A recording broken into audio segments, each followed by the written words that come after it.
Today is September 18th, 2021, and it's World Marrow Donor Day.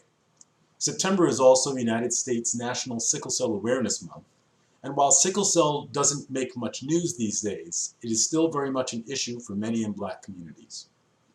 This morning I got an email from the Bone Marrow Registry at bethematch.org encouraging me to share my story. So here's my story. In 1992, an 8-year-old black boy named Randall Hinson was in need of a bone marrow transplant, so his parents organized bone marrow drives in several of Boston's black communities. I do not recall whether Randall had sickle cell anemia, leukemia, or one of the other blood disorders that bone marrow transplants are often a treatment of last resort. But at the drive that I attended at Northeastern University, I learned that ethnicity is a strong factor in bone marrow transplant compatibility, and that very few black patients find matches because not enough black potential donors are in the marrow registry systems. Unfortunately, Randall turned out to be one of those patients who never found a match. But as my blood was in the marrow registry system, several years and blood tests later, I was matched with a leukemia patient who I initially only knew was a 33-year-old black woman. When we were matched, they asked me if I would go through with doing a bone marrow donation. I said yes. I did not know at the time that on average, less than half of all individuals in the Be The Match registry go on to donate when called, and only 29% of blacks and African Americans do. So as in general, there's little commonly known information about the bone marrow donation process, as well as no shortage of skepticism in many black communities all about the U.S. medical system. I'd like to describe what my bone marrow donation process was like back in 1996. I suspect that it may be even easier today. 2 weeks before the procedure, I went to the hospital and they took 2 pints of my blood and stored it to be put back into my body after extracting the same amount of bone marrow within 2 weeks to give my body time to replenish what they had extracted. The night before the procedure, they put me up at a hotel next door to Mass General Hospital, which is where the donation was done. During the donation, I was laying on my stomach and they gave me local anesthesia around the back of my pelvis so that they could extract the bone marrow using a big needle that I was too chicken to look at.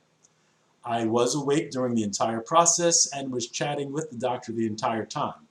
I recall that the doctor was originally from Iran. I don't remember if I went home that day or stayed overnight, but I do recall that they sent me home with a prescription for Tylenol with codeine, which I never experienced enough discomfort to bother even filling it. So that was it for my actual donation. Now, while donors often wanted to know about the recipients due to the low success rates at the time, the Marrow Registry had a lengthy process of progressively sharing information between parties if both were interested.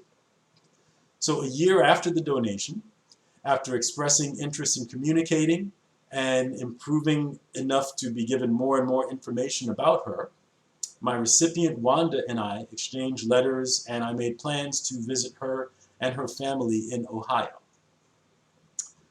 But tragically, after a year of remission, the week before I was scheduled to arrive, Wanda had an unexpected relapse and died within a few days. I flew out to Ohio and met her family, who let me know about how Wanda's quality of life had been transformed. Sorry. I'm going to keep going. During her last year, and how happy she was to be able to see her first grandchild being born.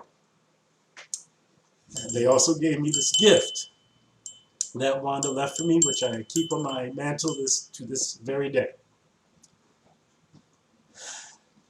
So that's my story. While it doesn't have the fairy tale ending that I had hoped for, I'm grateful and humbled that I had the ability to make that kind of difference in the lives of Wanda and her family at a cost to me of nothing but a little time and 2 pints of bone marrow that I never missed. So in closing, let me be clear. I do not work for Be the Match, the bone marrow registry. I do not know anyone who works for Be the Match. I am not a doctor, nor do I consider myself some sort of uncredentialed expert on bone marrow donation, nor the diseases it treats. I am just a person, a human being who has something that I take for granted, that I found out could be life-extending or life-saving to others.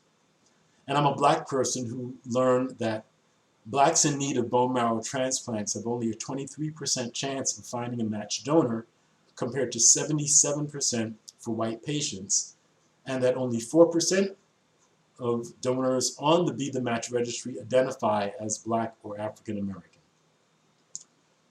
Even before learning how easy the process was, that was enough to get me to say yes to giving hope to patients.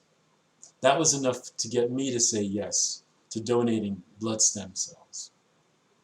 And if this video has helped you understand the potential that you have to save a life, please visit bethematch.org and find out more about the problem and how you might be part of the solution.